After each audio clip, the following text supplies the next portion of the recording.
All right, I'm not sure if I'm gonna get the chance to record it with him tomorrow, but jump on the bandwagon.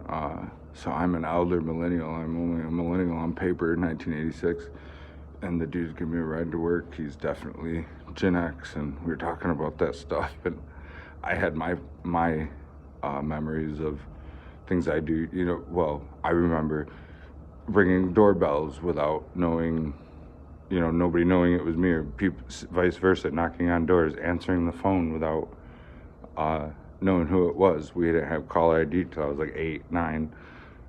But then this dude, he's like, dude, he said his bus driver, it was a manual transmission, and the bus driver smoked on the bus. And he said he was out where he was. Everybody's talking about the sound of the internet and how that sounds when it's loading. Have you ever called a fax number? Man, dude, it used to be wild. I was born in 1986. Shit used to be wild. Apparently way wilder.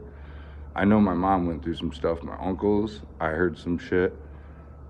Moving license plates around cars every morning, whichever one was running the best, whichever plate was legal, just, crazy stuff. Running from the cops just pouring beer out, pouring weed out, just letting you go.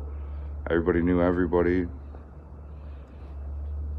Yeah, definitely. My first cell phone, my first cell phone, I was 16, it was a track phone. I remember when Sprint was the only, or Nextel was the only push-to-talk, and then Sprint Verizon came out next. My, what was I gonna say?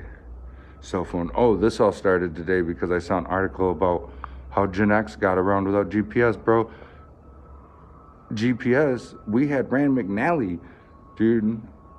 we had Mr. McNally, and we had to learn legends and what symbols were. We had to read.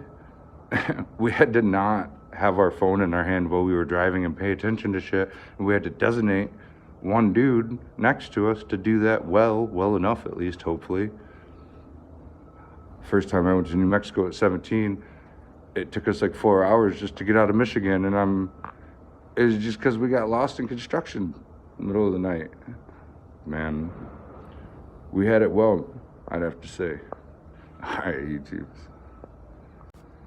The part, I'm just watching it before I post, the part where it says that's out where he was. He had a party line. His neighbor was a half mile away, and it was them on the same phone line. If he picked up and they were on the phone, he had to wait for them to get off, and vice versa. All right.